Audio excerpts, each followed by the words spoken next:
Alright, we're graphing g of x equals 1/2 secant 1/2 x.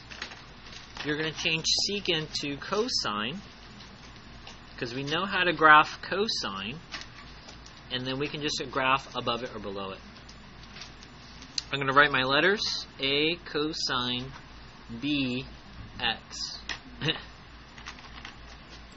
And my a value is 1/2, so my amplitude is the absolute value of that, which is going to be 1/2.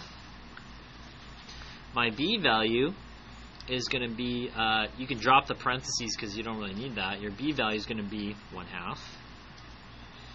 And the period for cosine, Jocelyn, the formula is? Correct? Yes, but the period formula. Make sure you do not have pi over b, because pi over b is for and cotangent. 2 pi over 1/2. 2 pi over 1 divided by 1/2. 2 pi times 2 over 1. That means your period is 4 pi. Raise your hand if you got 4 pi.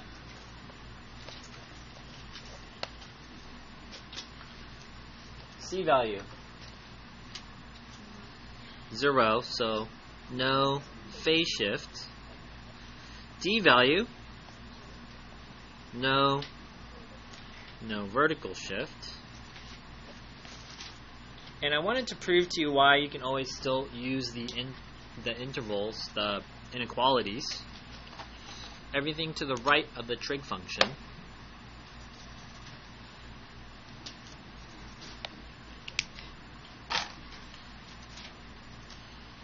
One half x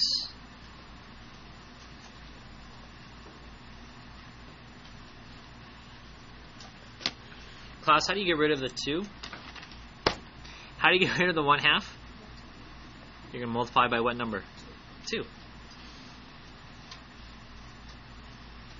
So 2 times 0 is 0. X to what? 4 pi. Does that make sense? Start, your end, and they match, don't they? Raise your hand if you got that so far.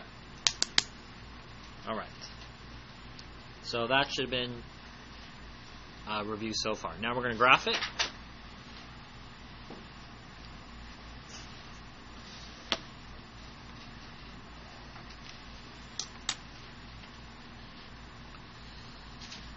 One, 2, 3, 4, 5.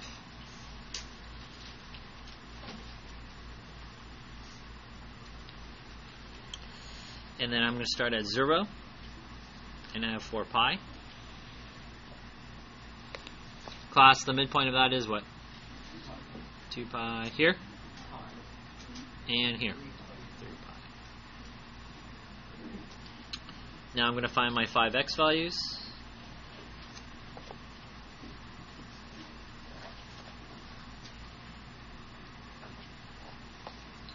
I have 0, pi, 2 pi, 3 pi, and 4 pi.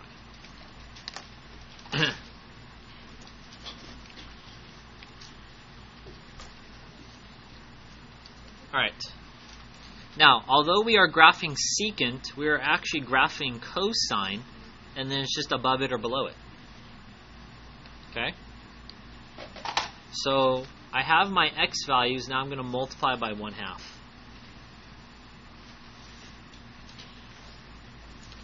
I get 0, pi over 2, pi, 3 pi over 2, and 2 pi. We're okay so far? Now I'm going to evaluate cosine at those values. So cosine at 0 is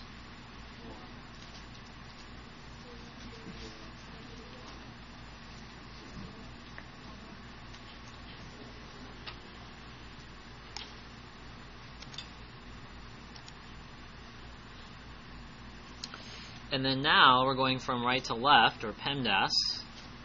We did x, 1/2, cosine, now what? Yeah. Be careful here. We're not adding 1/2, we're multiplying by 1/2. Let's go ahead and do that. Multiply by 1/2. Class, multiply.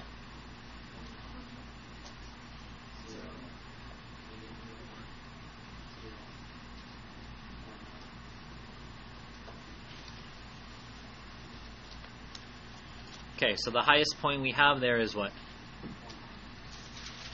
Remember, again, does not matter the number of boxes you're picking, just pick 1/2. I use 3 boxes, so 3 boxes going down are going to be negative 1/2. Okay, now I asked you guys to graph it in a lighter color or dotted lines. Let's go ahead and do that. 0, 1/2. Pi at 0. 2 pi at negative 1/2. 3 pi at 0. And 4 pi at 1/2. So you can either use a lighter color, dotted lines is fine too.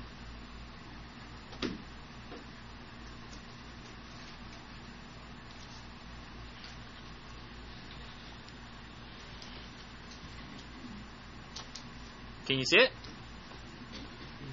Yeah? Okay, then what's the next step? This is where it's new. What did we say? Okay, put your finger at the 2 x-intercepts.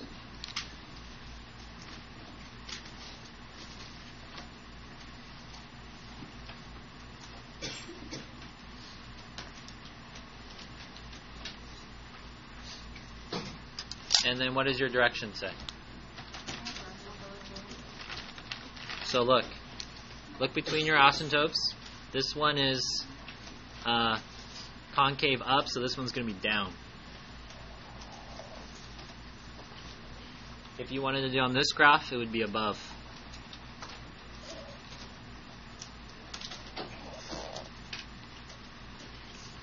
And that's what secant's going to look like. So we just graph cosine, and you're going to graph above or below it.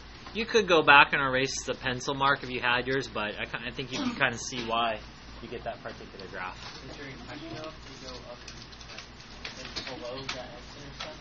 It's just like this one's kind of like pointing down. So you do the opposite? Yeah, you do the opposite.